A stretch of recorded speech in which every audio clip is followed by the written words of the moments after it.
Good day. Welcome back to the channel. It has been a hot minute since the last time I posted a video. It's been a little bit busy, hunting season, work, and now it's time to get ready for, snowmobile season. Picked up a new unit here. Well, not new, but I mean, those of you can recognize it, that is obviously not new. That is a 2004 F7. And last year I rode the 1998 ZL 500 and got her, dialed in fairly good. I changed some more stuff again this year on this guy. Still got a little bit of work to do, some sliders, the bogey wheels, whatever. But still going to try to get this thing out this year as well. But I'm very excited for the F7. Got this from a buddy of mine, and she is minty. So yeah, really looking forward to the season. I actually, I can't leave well enough alone, so obviously I had to go and get a clutch kit. Never even ridden the thing before, and just right away is buying parts for it. I mean, carbides, sliders, ice scratchers, the clutch kit from Bike Man, just you name it. Like, I don't know, I can't leave well enough alone apparently. But so we got snowmobile season on the way here. It actually snowed, and maybe the snow will stick around, so looking forward to that, obviously. But I'm also working on a small block Ford right now. This is at least what I'm going to be starting off with. I have a lot of work lined up. I got stuff for Braden Lekuman lined up. I'm really excited for that one too, so stay tuned and check that out. Actually, on that note, hang on one sec. All right, so speaking of Braden, he has recently changed the name. Used to be Crossover Racing. Sorry guys, getting all dizzy. Used to be Crossover Racing. I changed it over to Prairie Boost Racing. He's got some sweet hats out. Like, look at that. Can you see it? Is it focusing? That's a killer looking hat. Appreciate the hat there, Braden. Also, decals. Prairie Boost Racing decal. Look how sweet that is. Goodness gracious. Hey Braden, I haven't lost it yet. But anyway, moving on. We're working on a small block Ford. It is a Dart SHP block. You know what? Let's take a look at it, hey? Oh, this thing is gonna be a unit, guys. Look at this. Beautiful. This will be my first time playing with a Dart SHP block. So very much so looking forward to this, seeing how this is going to turn out. What else we got? We got some gaskets. It's going to be a 363 cubic inch. This is a 302 small block Ford base, but we got ourselves a forged crankshaft. We got some Scat connecting rods. These guys are of the H-beam sort. Wow, the struggle is real. The struggle is real. There we go. It's a 5.4 inch rod. And the stroke of the crank is a 3.4 inch. And then we got some CP Carrillo pistons. Take a look at these. Wow. Like, what a unit. Really looking forward to seeing how this is going to turn out. So yeah, 363 cubic inches. Whatever. We'll see how this works. I mean, these are his words, okay? He says, I will not settle for anything less than 1,000 to the wheels. Well, good thing you got a turbo. That's going to help us out. I don't know exactly how much this thing's going to make on motor, but I mean, I think it'll do well. I think it'll do really well. We got the Edelbrock heads. Got to clean these boys up yet, but these were on the previous build for him. That was that 302 supercharged deal that I had in previous videos there. So the engine came out. I got the heads for it. Intake I don't have here right now. It's going to be I think it's an Edelbrock Super Victor, maybe. I'll correct that if I'm wrong. But we also got, look at this, sweet carb hat. Look at the flow. Look at the flow on that guy. Beautiful. So yeah, this is going to be awesome. I'm really looking forward to this. Yeah, I really don't know how it's all going to turn out, but I'm sure it's going to be badass. So yeah, looking forward to that. So I'm going to get going on this build, and yeah, I'll take you along for part of this journey. All right, just get you a different view of this block. Got to final wash this thing yet. The machine shop actually already did install the cam bearings on this thing. So we'll have to test fit the cam, but we'll also have to order a cam, so be a little bit for that. But oh, she's looking good. Yeah, you can see it definitely needs another wash for sure. Okay, so we got the piston to wall clearance figured out. Now I finished up with the piston ring end gap. I was getting some conflicting information. I'm used to doing like 7 thou multiplied by your bore size for boosted applications, something like that. But the guide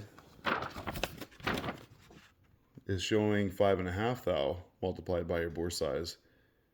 That's as loose as it goes. And then doing your second ring end gap at 4 to 8 thou looser. So I ended up calling Molly, and I called CP Carrillo, and I got 2 very different answers. So what I ended up doing was going 6.5 thou multiplied by the bore size. I believe that's what it came out to anyway. I should double check it actually. But I did 27 thousandths on the top ring and 32 thousandths on the second ring. That's where I ended up settling out at. So that is done. And you know, using the Total Seal ring grinder just makes life so much easier. Next up, I'm going to flip the block around. I'm going to put some main bearings in it, get them torqued down, and then I will measure main bearing clearance out. Alright guys, so check this out. The customer got the machine shop to check the bearing clearances. He marked down on the documentation on the invoice that they checked the main bearing clearance and they used half and half to get to 2.5 thousandths main bearing clearance.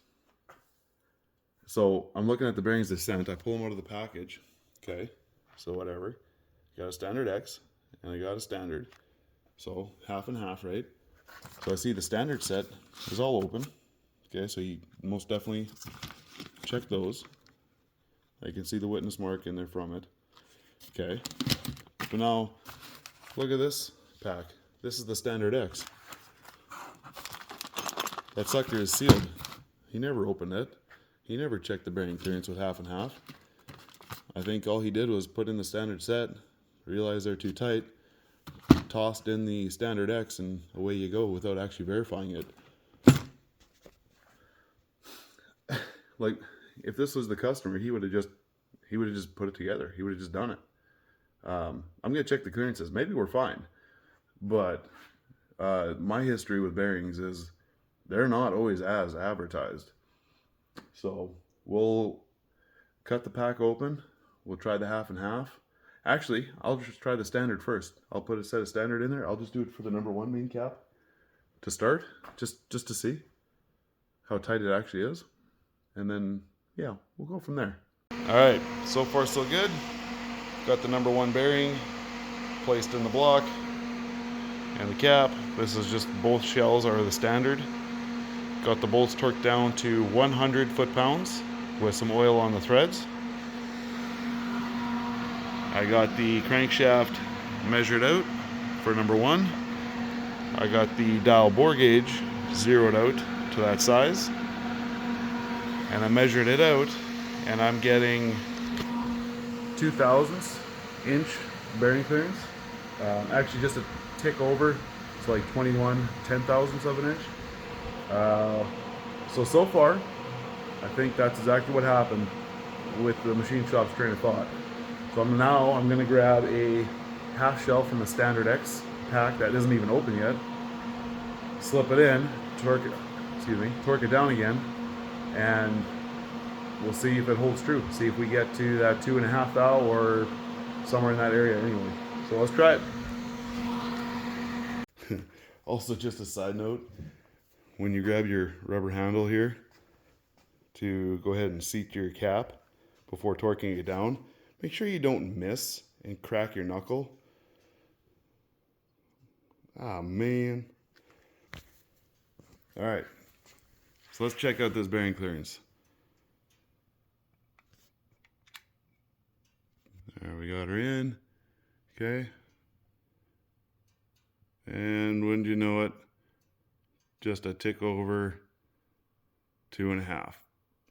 So 26 10,000ths. Well, all right. I guess he got lucky, guys. He got lucky. What I'm going to do now is I'm going to do the same thing for all the other caps. I'm going to go 1/2 and 1/2, measure them all out, make sure we're good, and then we'll move on. Okay. So as you can see, I got all the caps on. I got all the bearing clearances checked out. Again, 100 foot-pounds on the center bolts here with some oil on the threads. And I did do a little bit of ARP lube between the head of the bolt and the washer, but nothing between the washer and the cap. Dry over there, okay? And then the outside bolts, the outside 6 on the splayed caps here, those I did to 65 foot-pounds. So, I guess I might have spoke too soon. Everything's measured out, 26, 25, 25, 25, and 25. It all worked out. I mean, I'm happy. So, that's good. I definitely spoke too soon. So yeah, we're good. We got all the standard X's on the upper side, and then I have all the standards on the cap side. So, main bearing clearance, dialed. Time to move on to rod bearing clearance. You know what? I gotta show you guys something. This is wild. Okay. So, you know my F7 I was showing you, right? Check this out. I'll be right back. All right, so my neighbor Colin, next door neighbor here, he hooked me up good. Check this out. It is Christmas time, and he hooked me up with his gift. Look at that retro Firecat F7 hat. Like never worn. And then a shirt. Still in the bag from Arcticat. It's a crank it up shirt. And look at that F7. Like it is my F7 on this shirt. Man, I mean there's a kind of, I guess a couple differences, like the skis. The tip of it here is red. There it's black. But I mean, whatever, it's my F7 on here. I'm claiming it. That's so sick. What an awesome gift. And I don't think I'm gonna wear it. I think I'm gonna keep it in the bag because I feel like, I mean, this thing's probably from 2002 or something. So if I pull it out of here and try to wear it, I don't know if it's gonna fall apart or not. Maybe what I should do is get a frame for that and put it up on the wall somewhere. That might be sick. We'll see what happens. But anyway, awesome gift. All right, so I got the rod bearing clearance checked on this engine. I had some interferences with some tuning, but it's all good. It's the way she goes. So the machine shop said to use, or told the customer to use this bearing, okay? It's a standard X, and it's gonna be at 3 thou. That's, yeah, here, Cleveland connecting rod bearing, 3 thou, okay? So I tried it, I measured it out, and he's right, that's what it came out to. However, the rod journal is only 2.123 inches, which is, to be at 3 thou, to me it just doesn't make sense, it's too loose. So, because it's a small journal. So I want it to be around 1 thou per inch of journal plus 1/2 thou. So that puts me at right around that 26 10,000ths or 2.6 thousandths, if you will. I don't know if that's proper terminology, but so where we're at is actually at 2.4 thousandths to 2.6 thousandths. Yeah, so we're good there. I'm happy with this. We're a little bit over the 1 thou per inch of journal, so we got a little bit extra there because of the build that it is. So yeah, we're gonna leave it at that. A little bit of a spread. The the journal for cylinders 4 and 8 on the small block Ford. It was actually a little bit tighter, the journal on the crank itself. So that's why those two are a tiny bit tighter, but I think we still have plenty clearance. So I think we are dialed.